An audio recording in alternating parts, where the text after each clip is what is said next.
What's up, YouTube world? It's your boy J Dub, the number one comment on YouTube, and I'm back with another review. Today, I will be reviewing Ready to Love. This is season 5, episode 7, and this is the X Files. Now, before I get started, for those who are new to my channel, I do a recap or review of reality shows. I do a detailed review, maybe not every single scene, but I go over different details that stick out to me and even may point out some things that you may not see. So if you're new to this channel, as I said before, the motto of this channel is say what you say. That means anything you feeling, anything come to your mind, it don't even have to be related because it's all just about the comments. You want to talk about Auntie Dakia, you want to talk about Clifton being Paul Bunyan, whatever you need to say it. I just ask that you keep it respectful for each other because we are a fam, the Dub fam.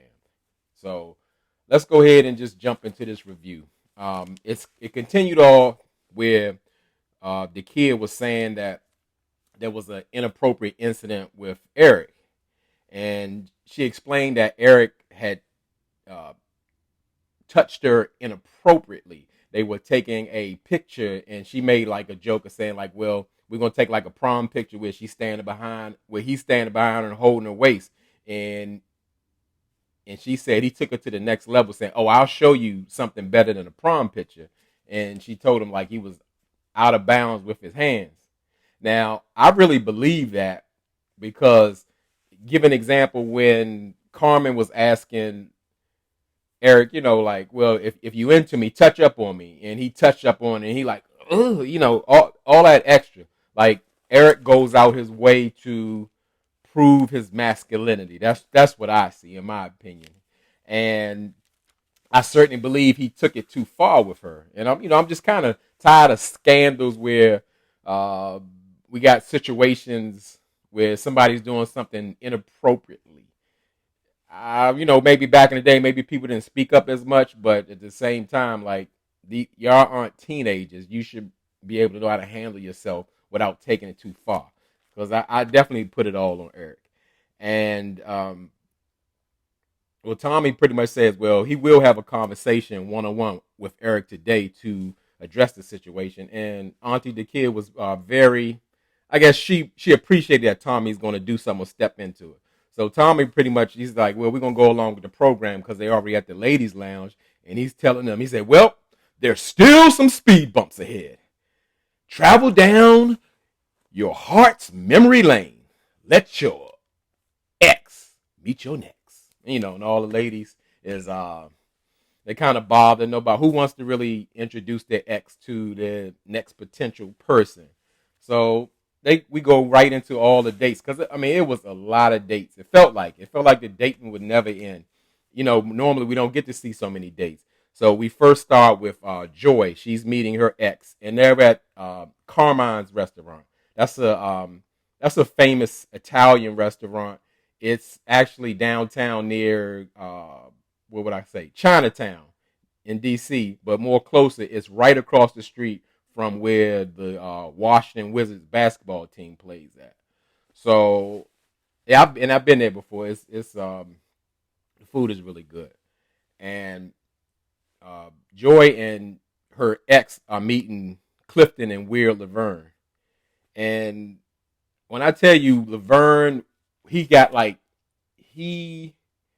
was on that weird level, was way up here this episode, and I even hear some of the Dove fans saying, well, they don't see Laverne as weird, and it may have something to do with him being in the military while like people aren't vibing with him. And I'm like, I ain't never been in the military, and I don't even know the characteristics. I know weird when I see it, and he is weird. I can tell you that. And so he and Clifton sat down, and Laverne's always talking weird. He's talking, well, Clifton is my arch nemesis, and telling Joy's ex, well, when asked what guy you would prefer to Joy to be with, I got a cash app, big cash app for you. I'm like, it's like he don't know what to say. And I noticed also he talked a lot with his hands too. I talk with my hands, But I mean, the way Laverne comes in, he was like, he gotta give you a list if he approves or likes her. He's like, Joy is really outgoing. She's an extrovert. She laughs a lot. I'm like, what's all that grabbing the air stuff? But I don't know. Weird Laverne. So what I did notice is that we got like a different side of Clifton. To me, he came in. I'm gonna say aggressive. He may have felt like he was asserting himself, but you could already see that he was on one through his confessionals, talking about, I see Joy's ex, I see Laverne, we have a problem. I'm like, y'all know y'all in this process, and y'all know what y'all doing. This ain't no surprise, but why does it have to be a problem? I don't understand. But we get ready to find out why is a problem, and I just felt like, even though the energy that Clifton brought into the meeting, it was like way off, and you could see that he has some type of issue with like somebody dealing with his exes. He said that he's been married before, and I guess one of his marriages have broken up because of an ex situation. I don't know if it's because of him or because of his ex wife or what have you, but you can see that's something that hasn't been dealt with yet. And Joy's ex pretty much said, like, the way you moving, on that jealousy tip, it's not going to get you real far with Joy. She doesn't really do the jealous thing. And Clifton's like, oh, you think I'm jealous? And he's like, yeah, it's coming off like what you're saying is in like rooted in jealousy, because Clifton wanted to know, like, hey, so what's the deal here? And somebody jump in, like, let him know. I'm like, man, he coming in. He is coming in hot. He's coming in with that negative energy. And yeah, it was. I would say it was off putting, and I get it. Like I said, something has happened in Clifton's life or a situation, like I said, was ex, where he's hurt and it hasn't been dealt with now. And Joy's ex mentioned, like, hey, pretty much like, you want to get that taken care of. And Clifton, and like everybody else, I've done the work. I've been in therapy, and I mean, I got exactly what Joy's ex was picking up, because it was just like, we get it that this is not the ideal setting, or you want to meet your ex. I'm sure Joy don't want to introduce you to her ex, but it's no reason to come off like that. And let it be known, to me, I know Clifton is like the fan favorite. He's I guess the best looking out the men, if that's what kind of man you in. But to me, Clifton ain't no huge catch. We got some divorces, or we don't know what's going on with them or why they happen. Clifton is what, 44, and he has a 3-year-old. Like the 44s I know and up or whatever, they have like grandchildren that are 3 years old, not a actual child. So I don't know what woman, maybe Auntie the kid would want to raise a 3-year-old. I don't know, but that's not ideal. And I don't mean just raise like you're taking over, but if you're gonna be in this man's life significantly, you're gonna have to interact with a very young child, being middle aged. So anyway, I just had to say that. So Tommy, he ends up getting a private meeting with inappropriate Eric. And to me, Eric is speaking very vaguely. He's saying, like, I didn't want to hurt anyone. I've hurt the kid's feeling, and that was not my intention. And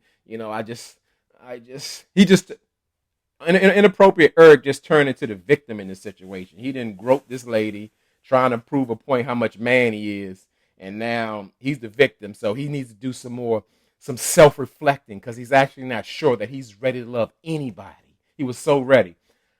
I mean, Eric was a blind date that was brought in. I mean, I didn't like it from the beginning, the way it was just something that wasn't genuine.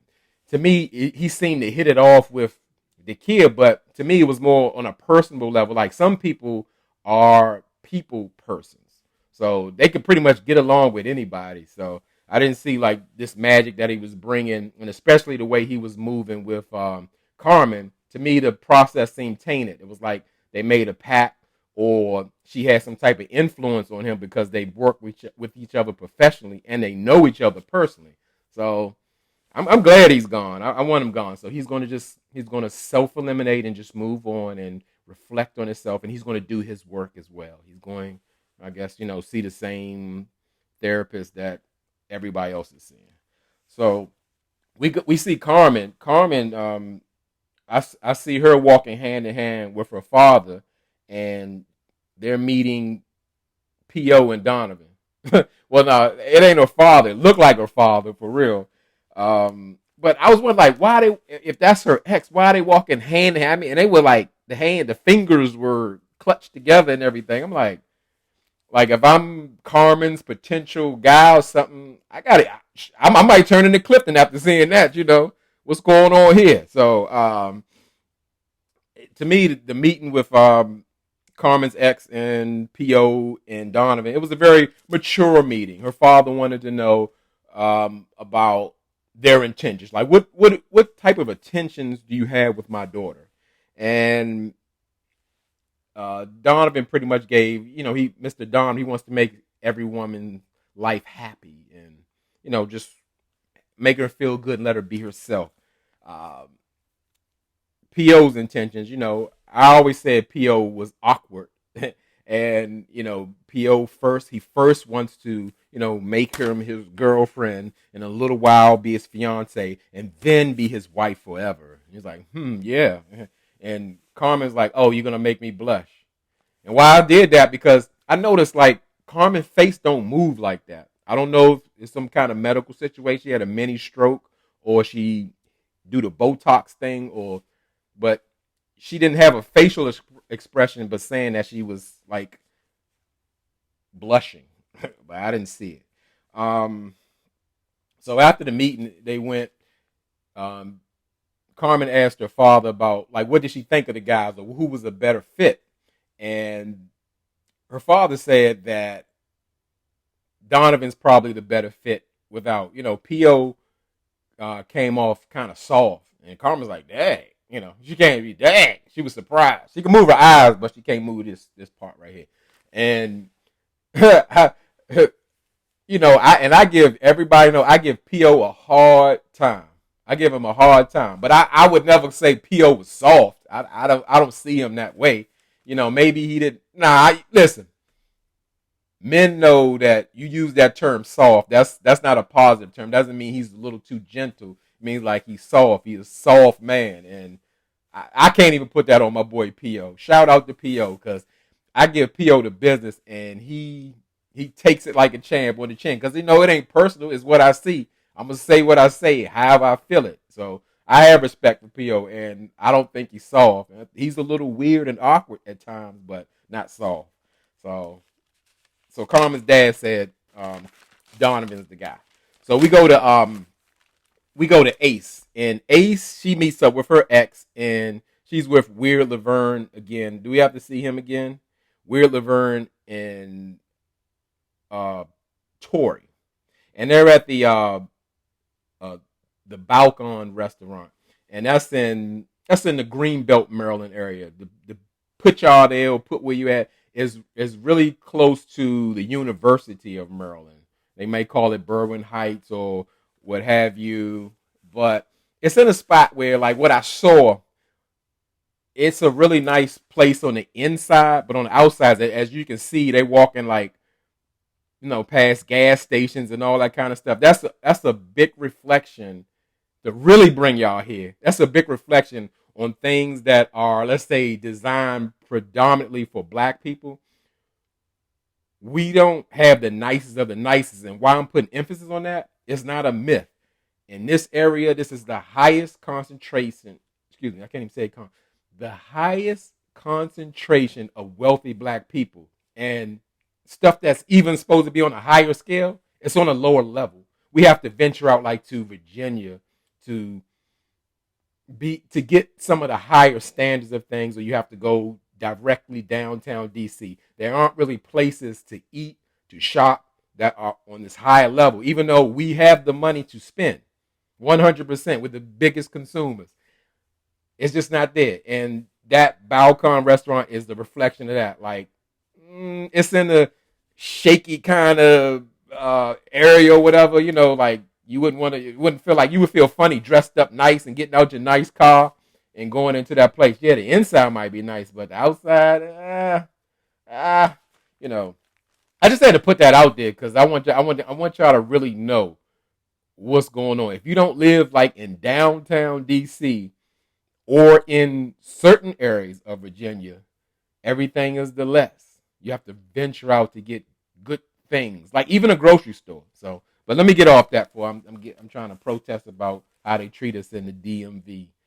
Um, so as I was telling you, Weird Laverne, and he's just getting weirder and weirder. He's telling Ace's ex, he's not the jealous type, and he's always the best man in the room. He don't care if he was in a room with Barack Obama and Jay-Z. He's still the top guy. They can't touch him. Now, give you an example. Well, it's okay to think highly of yourself. You're supposed to, but like he says, like the weirdest things in the world, and he's still being Laverne. Like when Tori comes in, and he's talking like here's this guy or whatever, and it goes beyond like competition. He comes off very insecure, a person that doesn't know how to read the room, way too outspoken, and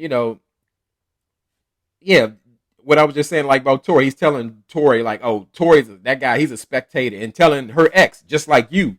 Like, why was that necessary to say, Weird Laverne? Why? Why? But okay, the Laverne fans, I don't know. I need y'all to get in the comments and make me see. Well, I don't want you to make me see. I didn't see enough.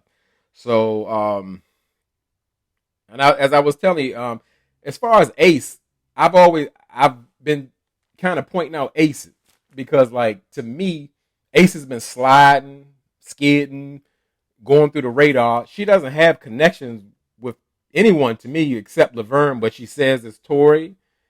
That looks platonic, friendship level type situation. But she's a very different person when she's with the ladies. Now, I don't know what it is to be a lady, but it's like a total transformation. But either way, it seems like she doesn't come off genuine. It's like she's acting.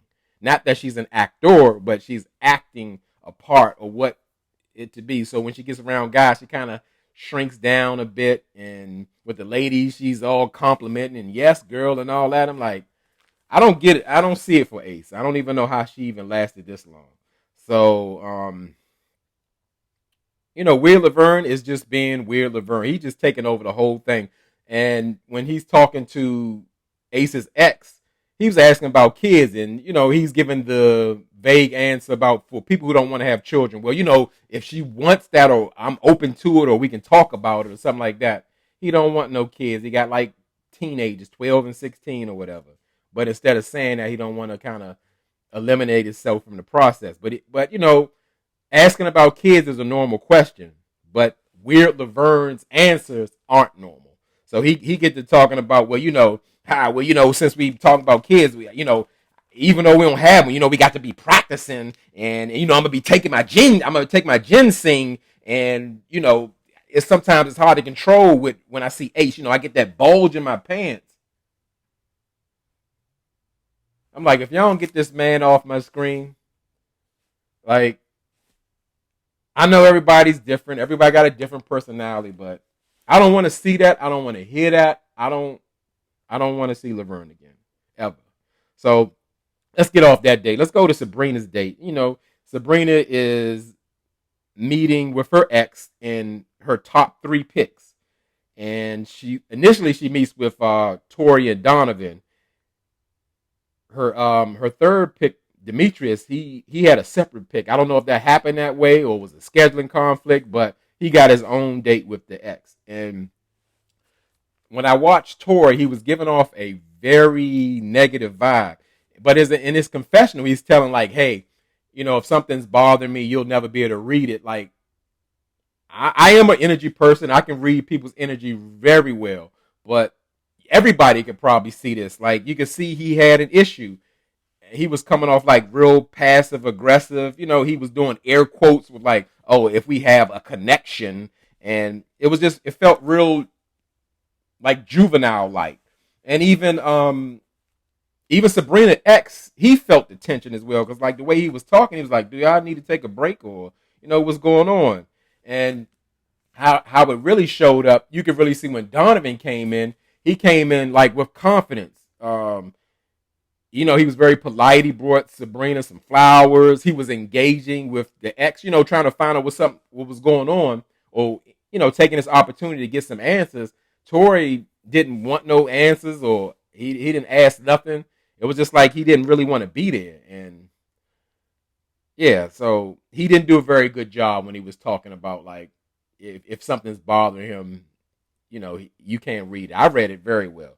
So even though Demetrius had a separate date with Sabrina and ex, her ex really sees her more with Donovan, as far as like he's the guy that would probably bring her the most happiness. He did mention Demetrius, like if I guess he's referring to it, if he could take her through troubled times, but Donovan is the guy, and not only is he the guy in his eyes, he wins by a landslide. Like the other two guys aren't competing at all.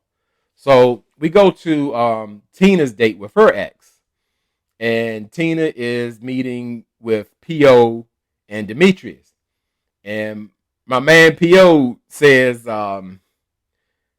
he was really surprised that Tina's ex was so young. He was, and Po was like, "Well, how did her ex is so young? How does Tina ever get up to this level? To his level, to the older level?" Um, I think she told Paul that just on spot, or maybe in 20 days ago she decided she's into older guys. I don't know, but also Po was surprised that she had a connection with Demetrius. I guess he wasn't privy to her dealing with Demetrius, like talking on the phone or interacting. So what was really interesting, while like how Tina was kind of viewing Demetrius like as a red flag, just how the way he moves and operates, about him doing his work because he's been through a divorce and he found out it was his fault and all of that. Tina is the red flag. We finding out why. Why do I say that? We learned that her ex has revealed that Tina's actually violent. She punches through walls and throws phones. And on top of that, instead of communicating her problems to you, she'll ghost you for months. And you're in a relationship. It's not like we just dealing with each other here and there. So I do understand that her ex was a younger relationship, like back from high school. I don't know how long it lasts, but that is telling in itself. Tina is not a teenager. She's 31 years old. So she dealt with somebody in high school. She didn't have anybody in the middle to kind of bring into that date. I don't know.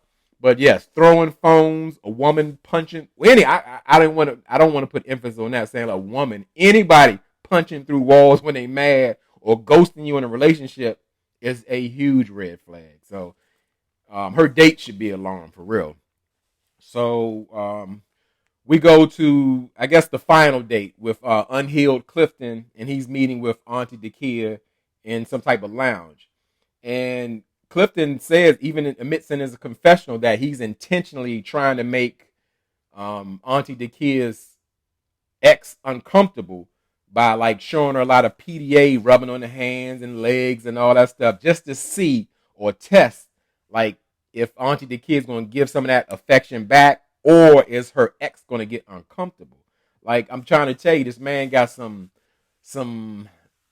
unhealed hurt in this situation. Like, he's pretty much, I mean, like, he's so like adamant about not going on these dates because it's a process. So you're like, what do I need to meet her ex for? Talking like that, or saying like, well, listen, it doesn't matter anyway. I don't never have to see her ex again. He can stay over there. I can stay over here. I get it. Nobody. I don't. I'm with him, agreeing with like her ex should be in her past and should not still be in her life. That's just my opinion. But the way he talks about it's so much anger and hurt, and he needs to switch therapists because it ain't doing nothing. That's what I'm gonna say. It ain't doing nothing because this man is so bothered by someone's exes. So we go to the ladies' deliberation lounge, and Tommy lets Auntie the kid know that inappropriate Eric has bowed out gracefully. he's done. Nobody ever got to see or hear from him. He ain't gonna be touching and feeling up on women and all that. But the women talk about their dates, and Joy says Clifton handled himself like a man, and I'm like, where? Like Clifton came off really insecure, and she just praised him that he has done the work in therapy because he admits he's wrong. But I get it. Clifton can't do any wrong in Joy's eyes. He could knock the whole table over, and she would just say he's expressing himself in a manner in which he shows his frustration in that way. So I can't even listen to nothing she say. Ace pretty much said her ex asked the questions that she didn't ask, and I could get that because what questions do Ace ask for real? What dates do she be on? Who is she engaging with? Who is she really connecting with? It's not there. And I forgot to mention, like, Ace's ex didn't come off like her ex. Came off like a good girlfriend because that's how she treated. She's like, yes, that, tell me, get me together and get all. I'm like, yeah, that, I ain't even go that far. I'm just going to leave it alone. He didn't come off like that. So, Sabrina said that she had a triple D list pretty much. All three guys with D's. Donovan, Demetrius, who else? Donovan, Demetrius, and I don't know. I forgot. The triple D's, it'll come back to me. But she revealed that pretty much Donovan is, well, she pretty much said like Donovan is like who she's leaning towards, but she didn't really put that in the meeting. So Tina X said that he recommends like PO because Demetrius, it just wasn't like a good fit. He came off kind of like rigid and professional or whatever the case may be. And Tommy backed up like say he is. I don't know what they have invested in Demetrius where they feel like they got to back Demetrius up or help him with his speech therapy and dismissing people and all that. There's always some kind of hidden agenda somewhere. So they get to the lady. Who aren't the ladies feeling? And of course, everybody, ladies, men, everybody. The men want Weird Laverne gone because he got too much to say and he don't say it at the right time. So they also said that they didn't have a connection with Tori as well. But yes, we want. I mean, I can't wait to this part because yes, we want the negative energy of Laverne out of here. So Sabrina is actually meeting Weird Laverne. She's meeting him at Mrs. Smith in Georgetown. That's the famous shopping district people come here to do is in downtown DC or upper northwest DC, and it's really close to Georgetown University. And I always got to point stuff like that because we're talking about Ready to Love Potomac. All this stuff, none of this stuff is in Potomac with the millions of sexy singles in Potomac with a population of 45,000. But okay. All right. So they meeting at Mrs. Smith in Georgetown, and Sabrina's nervous, and she should be because she get ready to meet an unstable person in Weird Laverne. So Laverne comes in, and Sabrina gets off her stool to greet him, to give a hug, and he's like, "Oh no, put the elbow up or like blocking, like yeah, we can dap it up, but I ain't hugging you." And Sabrina like, "What's going on? Let's talk." And you can see Laverne is already on one, and he stated in his confessional that he believes that Sabrina and some other women in the cast have conspired to get rid of him. Now, I don't know if this is true or not. I don't know if he heard something from Ace or what have you or wherever it came from. But even if it was, like the way he handled himself, it's like the guy's unstable. That's the only word I can think of. He's an unstable person. And it was just really awkward. And Sabrina was like really taken aback. She was like, this is like disgusting. And, just the way your negative energy is just, it's just so off, and they were just like arguing back and forth, and it was just too much. She couldn't even get to "You're not ready to love Weird Laverne" because he was so argumentative. He was just telling her, "Just tell me, just give it to me right now. I'm not ready to love, and I'm gone," and all that. We have that like every year with somebody who can't accept that they're not ready to love. And I don't know, the part that really kind of bothered me is that Sabrina received that energy, but she kept feeding into it. So they arguing across the restaurant while she got up and left, but she's still arguing as she went downstairs. Maybe she didn't feel comfortable arguing with him right up in front of his face, because he does give off an aggressive tone and a stance with her.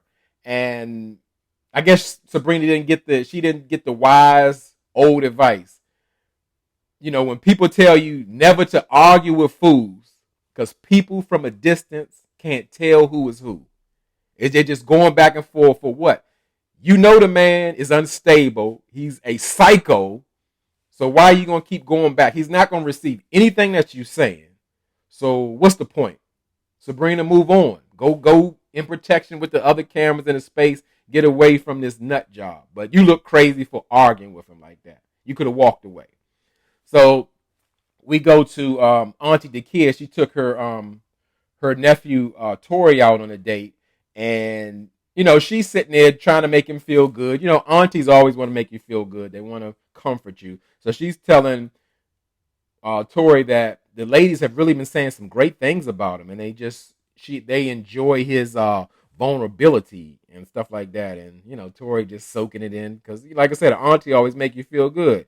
But I really thought this was the wrong person to have Tori go on a date. And I got to call it a date because that's how everybody presents it, even though they know it's an elimination. Because Auntie Dakia and Tori actually had full-on dinner.